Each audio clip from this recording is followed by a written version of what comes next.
Hi everyone, namaste, it's Lauren, Sonic Yoga here, and I'm waiting for Keith. We are going to go into our Sonic Back to the Roots live session, and I hope that you, hi Shirley, it's so great to hang with you guys every Monday at 12:30 and waiting for Keith. I don't know what we're going to talk about today. If anyone has any requests, Shirley, if there's anything you want us to chat about, throw it into the chat. And otherwise, we're just going to roll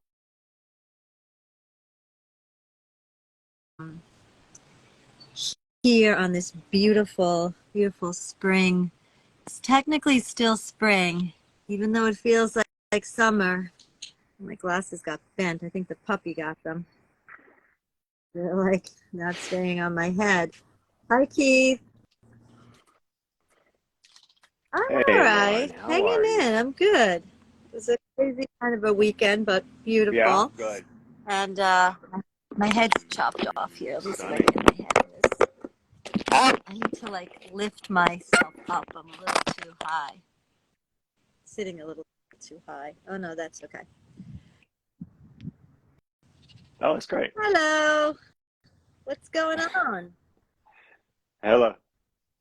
So, yeah, I'm with you. It's beautiful weather, and we have some weather-related events coming up, which is I'm really looking forward to. Mitch is gonna start leading some really exciting, adventurous practices in the park on Sunday evenings.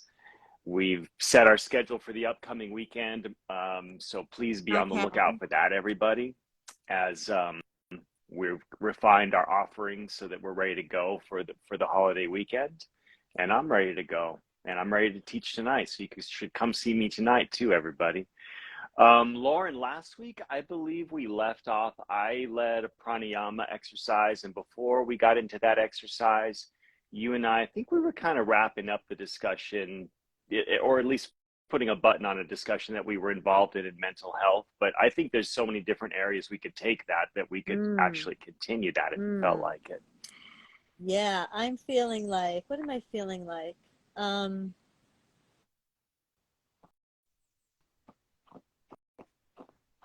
I feel like,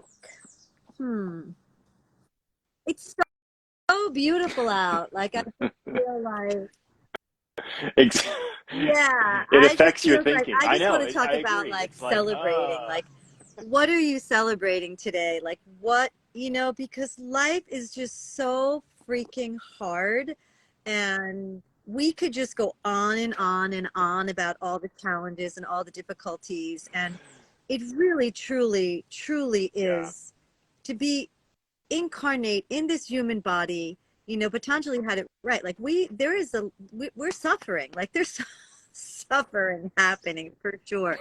So many ways. But there are yeah, those beautiful glimmers, those beautiful glimpses. There's that way of shifting our perspective, our perception, our mindset, so that we can take in all of the beauty, right? I mean, look, we can just talk about the yoga practice of santosha. Like, so let's bring it back to yoga, right? So like, what is santosha, right? Like, what is that yeah, practice? And to me, it's really about practicing, right? Practicing, because all of the yoga practices are meant to be practiced. They don't just happen, right? Right? exactly. Um, Yeah, right? yeah, Santosha, which exactly. translates to contentment.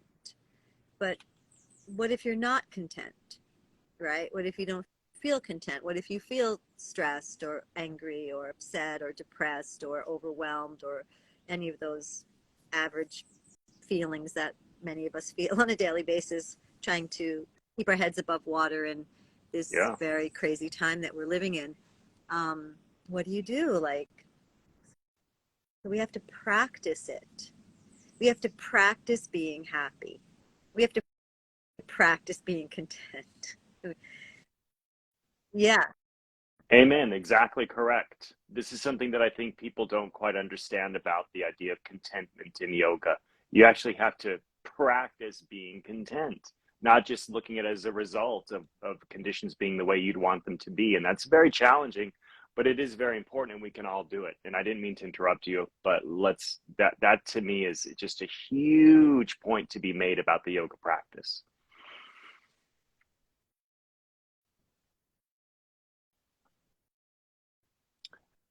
I actually think Lauren has broken up a little bit. She's out there, and I think her signal is a little shaky. So, cleared up, I'll continue on that. She was speaking of Santosha, excuse me, which translates to contentment.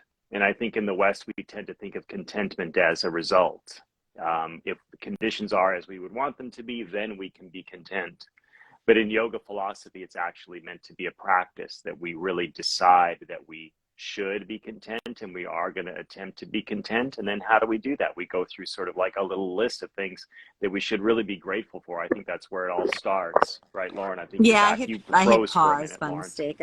I don't know what it started to Oh, fall, so I need to get a new stand. It's a little wobbly. okay. Um, yes, right. So let's back it up a little bit, right? So what is Santosha? So Yeah. Patanjali, right, the great sage Patanjali, who channeled this or taught this. We're not exactly sure if he was a person or if he was a group of apostles that came together, a group of sages that came together to create this philosophical method, a way to go from suffering to freedom, right? And to find that path as a yogi on your own without the assistance of a Brahmin or a priest or religious practices, where you could just kind of take it on your own and go from point A to point B, right? We travel this journey.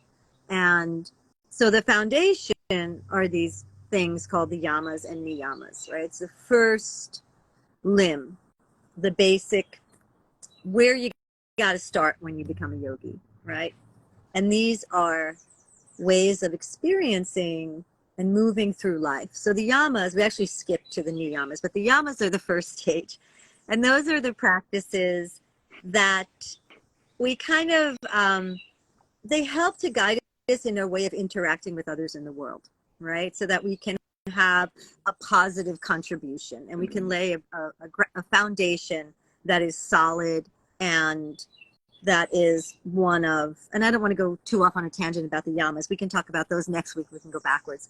Anyway, so it's the basic foundation of, how do you live your life to create a life that is kind, nonviolent, and a life that is truthful, and a life that is one that is created without greed, and a life that is created without, holding or grasping, and a life that is one that is a space where you can be in alignment and in connection with the world around you, and that you can move through it with ease and happiness, and that you don't feel disturbed or distracted by any of the actions that you take when you are interacting with the world around you. Because once you start to feel distracted, you start to have interruptions, then you're not able to meditate, right? And ultimately, Patanjali's path goes to the path of meditation, which leads you to transformation. So the niyamas are the second limb, and they are more about how you take care of yourself in order to walk this path as a yogi. And so back to Santosha, which is the second niyama. It actually might be good, Keith, for us to go through all the yamas and niyamas in these talks. Maybe that's something we could do. But That's a anyway, great since we idea. are talking about Yeah. Santosha, we'll Yep. go there first. And this is the second niyama, and it Yeah. really is, how can you prepare yourself to move into a place of self-acceptance so that your body, mind, and spirit don't get in the way of your ultimate transformation, so that you can support this journey in the way that you take care of yourself. So how you take care of your body and your mind, and how you take care of your relationship to your spirit, and et cetera, et cetera. But Santosha is really about just being in a space where you're not moving through life in a state of complaint, or you're not in a place where you're constantly trying to say, okay, I'm going to be content and happy when I get to that, or when I get there, or when I get this, or when I get my job, or when I meet my boyfriend, or when I, can do a handstand in the center of the room, or when I can, whatever it is.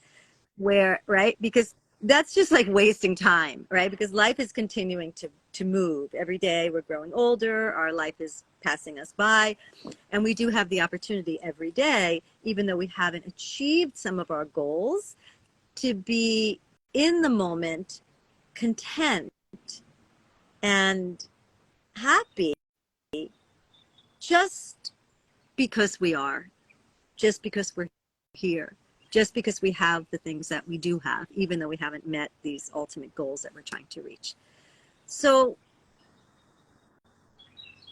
as all of the limbs and all of the practices in Patanjali's path and yoga, they're things that are meant to be practiced. So you do them every day, right? Every day you wake up, you do whatever your hip opener so that you can sit in a comfortable seat. Every day you wake up, you do your pranayama technique so that you can clear your field energetically and balance your nadi lines. And we do all these things. You don't do everything every day, but these are meant to be practiced. So the same thing with the yamas and the niyamas. So ultimately, it's really hard to get to the higher limbs, which are, so I just tell you briefly the limbs. We have the yamas and niyamas, then we go into the asana, which you all know, the poses, then we go into the pranayams, which are the breathing techniques to prepare the mind to be illuminated. Then we go into pratyahara, which is sort of the bridge between the lower and higher limbs, that space that connects us, the lower and higher self. And it's the turning point where we start to bring the awareness to a more inward focus, to an internal focus. And then we have the three higher limbs, which are dharana, jhana, and samadhi. And those three are the stages, you might say, of meditation. We can talk about that more later. But in order to get to those higher limbs, the foundational practices of the yamas and niyamas really do support you. And I give you the example of, if you're practicing Santosha and you feel like happy, like you're not suffering, like you realize that there are some gifts, blessings that you have in this moment, no matter how challenging your life might be, that it gives you the opportunity for your mind to kind of rest, and your mind to kind of just be like, there's a little sigh, because you're not worrying, you're not stressing, you're not angsting, you're not frustrated, you're not moving at 1,000 miles an hour to try to grab something or control something or do something. You're just kind of like, okay. And it's in those moments when your mind feels that spaciousness, that sort of pause, right? We could say that helps to open that portal for you to go deeper in your meditation practice, right? So when you sit down to meditate, if you're worrying about all these things, it's going to be very, very hard. So what do you do, right? Some people say, well, I can't meditate. I just sit there and there's too many thoughts coming in. Well, if you start to change the way you interact with the world and with how you take care of yourself, then your thought patterns will shift and it will be easier to sit. Like if I'm in a state of deep gratitude and happiness and I sit, it's going to be a hell of a lot easier to go into, to connect to source than if I'm sitting there worrying and frustrated and fearful and angry or whatever those other feelings might be. So I'm going to stop now. Let Keith say something. Just rambling. I had a matcha. The matcha gets Yeah, me all beautifully said. I woo! mean, oh, well, the matcha and the sun. Yeah. It's so beautiful. Yeah, I yes to everything you said. without starting from that place of contentment, some sense of contentment, some sense of being at peace with and being in appreciation and realization of the miracle, just the miracle of your existence and your awareness of your own existence, then everything else that we're talking about in yoga is going to be very, very, very difficult. And we're going to stay in that place of anxiety, which is happening to us because we are allowing ourselves to be swayed by outside influences to a degree that really is out of proportion with the importance often of those outside circumstances. You know, sometimes you'll hear people say, think about it. Is this going to matter to you a year from now? Is this going to matter to you a month from now? And that's can be a good place to start. You know, like what really matters? What are my priorities? What is important here? And so if one is blessed enough to have their health, to wake up and really consciously think, whatever force you may wish to thank for the fact that you have your health is a great, great place to start. You may have lost someone, but there are still others in your life currently, and you can be thankful for that. You can be thankful for the roof over your head. You can be thankful that you get to eat. And all of these things that we can start from each day that are very, very simple. But if we just go through the checklist of gratitude, which is something that is very much in the vernacular recently of let's say loosely framed as a new age practice, but it's a very, very important practice to start with really acknowledging the miracle of your existence right now and what really counts, and to be thankful for how much of what really counts you have. And as far as the yamas and the niyamas, a way that it was framed to me that it was very helpful very early on in my practice was the yamas are the things you want to stop doing. They're bad, harmful practices that are damaging you and also damaging your relationships to others around you. So non-hoarding, non-stealing, and etc.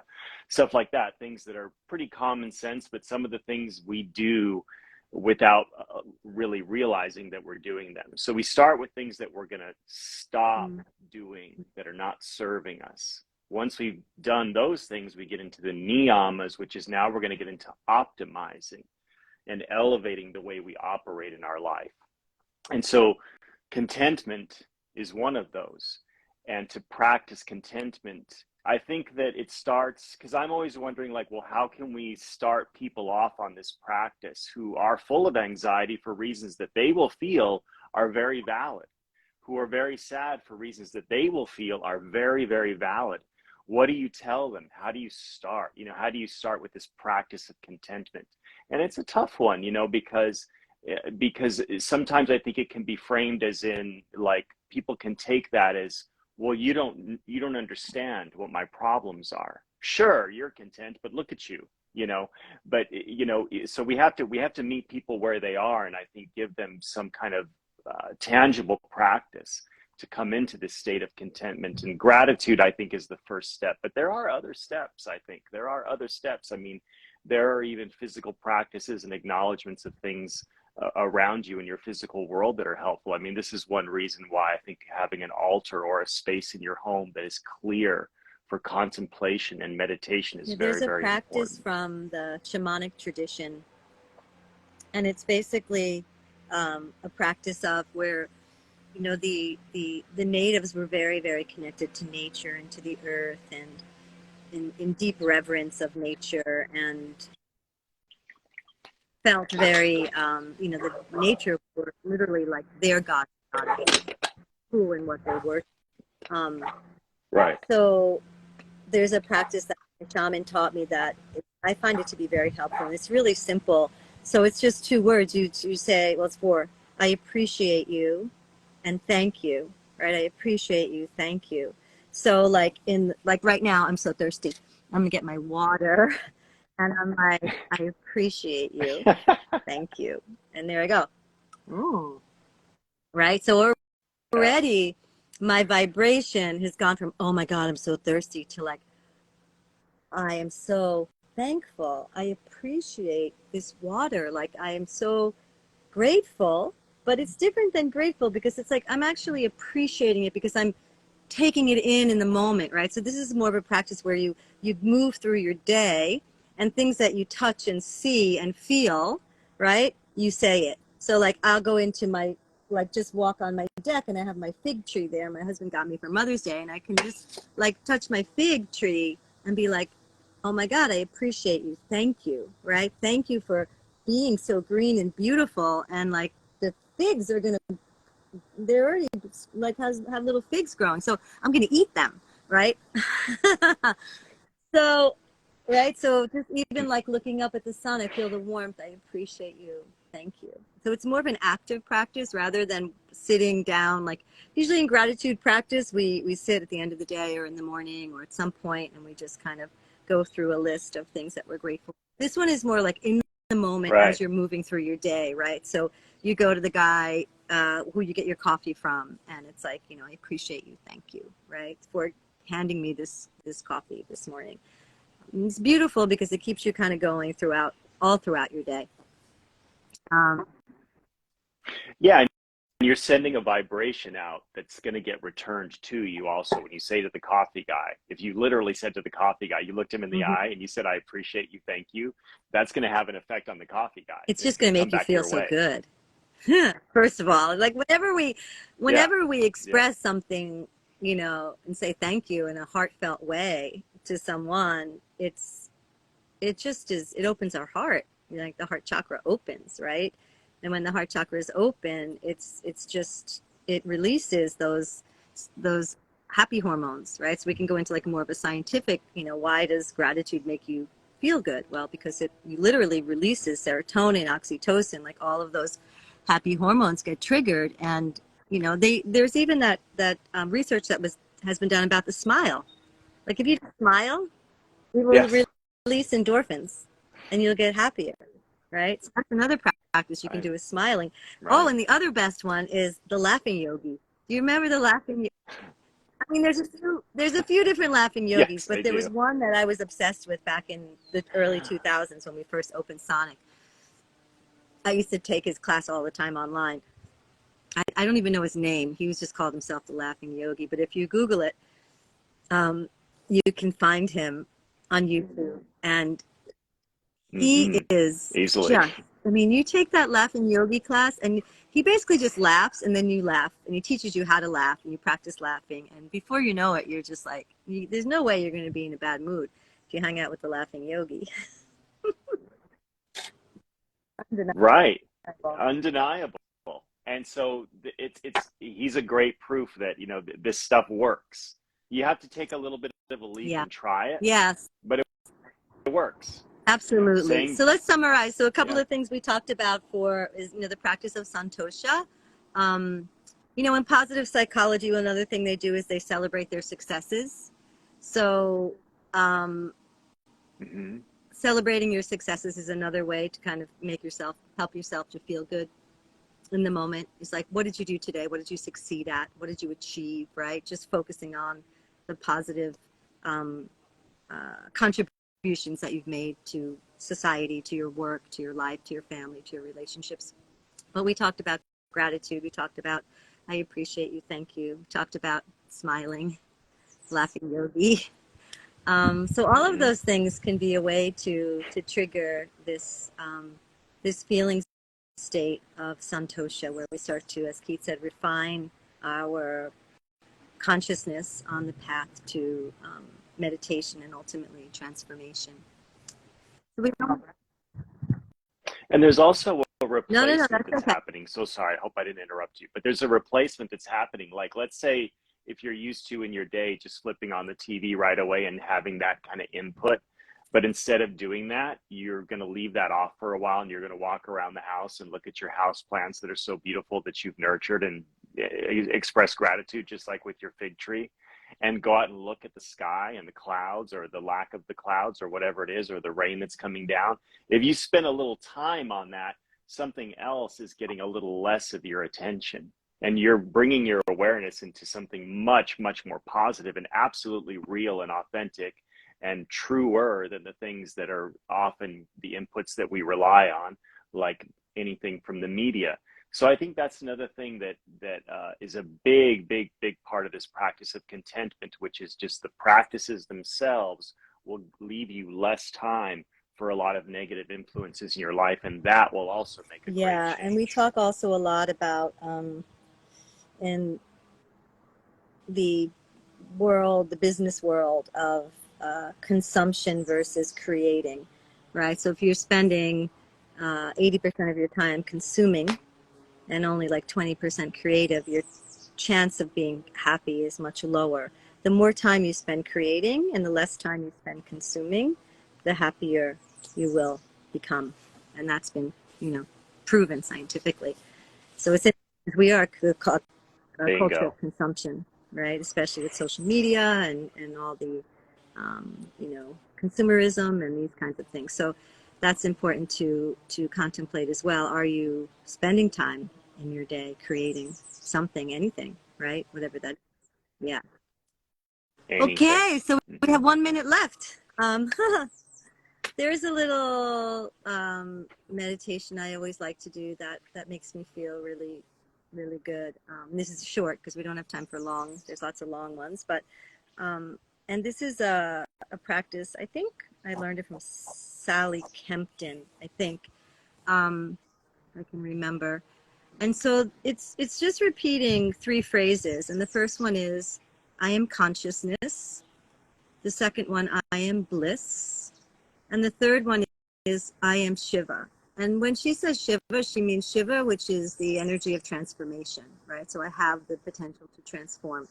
Now, you can change that. So I always offer to my students, if you want to say something else, instead of like, "I am Shiva," if you want to say, "I am joy, I am grateful, I am love, I am expanding, I am open," whatever it is, you can add that in, right? So Yeah. we'll just come into a comfortable seat and we can start. And it's super simple. You'll just bring the awareness inside.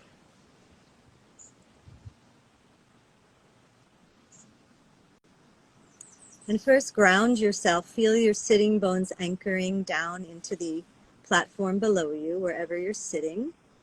And imagine a grounding cord going from your hips and pelvis, connecting you into the core of the earth.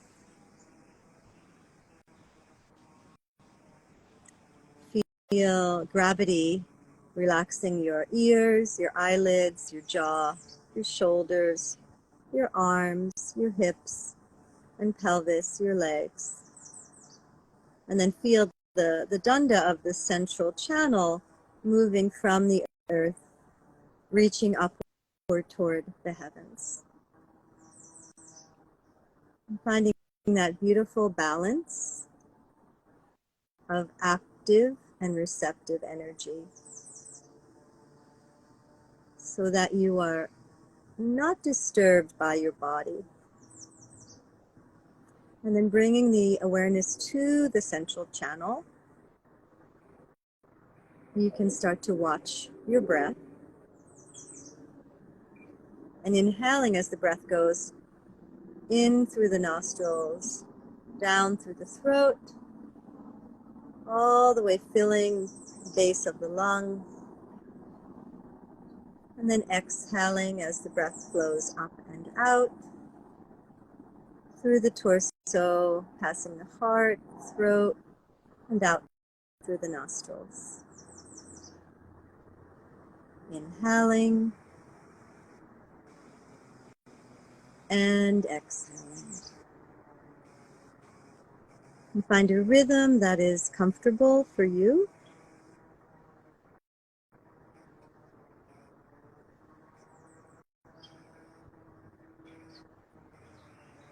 Relaxing to open to receive the inhale,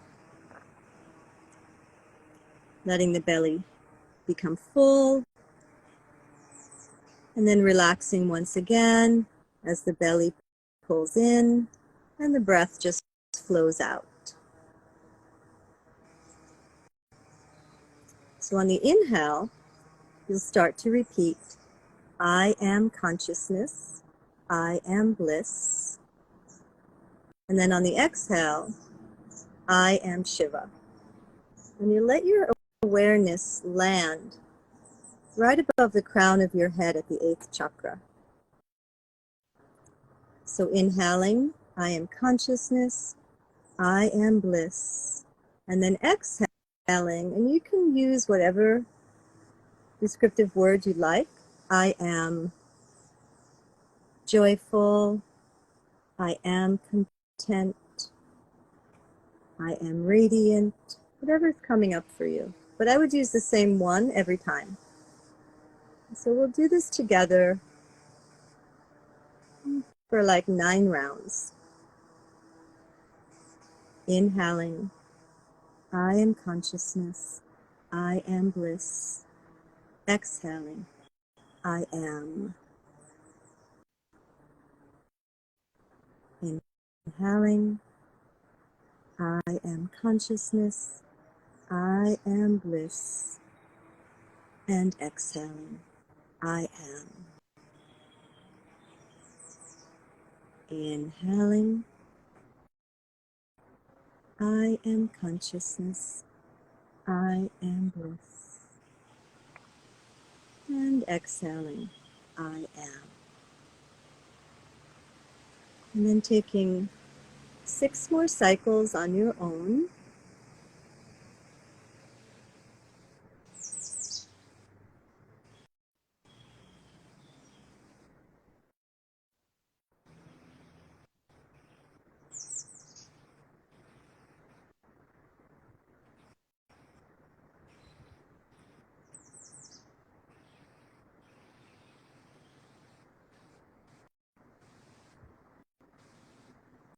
And as you exhale for the last 3 cycles or so, you can turn your eyes to gaze up at the crown chakra and maybe pause for a moment at the space, the arc line, the halo above the crown of your head. And just feel yourself at that moment connecting to that expansive energy, that transformative energy of Shiva.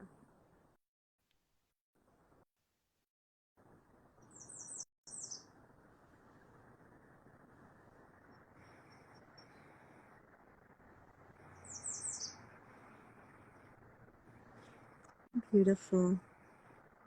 So you can practice this meditation whenever you like. I feel it kind of raises my consciousness a bit, connects me to my higher self, to my greatest potential. And just a few rounds, right? How long were we there for? I don't know, a couple of minutes, 5 minutes. And I can shift everything. So coming back, exhaling through your mouth, slowly opening your eyes, moving on with your day. And that's it, super simple. All right, Keith, thank you so much. It's always a pleasure. Next Monday, Thanks, I Lauren. think, is a Great to see you. holiday, so I think we're going to Likewise. skip. So we'll see you guys in 2 weeks. Yeah. Have a beautiful Memorial Day and sending you all lots of love. Be happy, be grateful, be thankful, be in a state of appreciation. We appreciate you. We're grateful for you all. Namaste. Thank you, everybody. Thank you.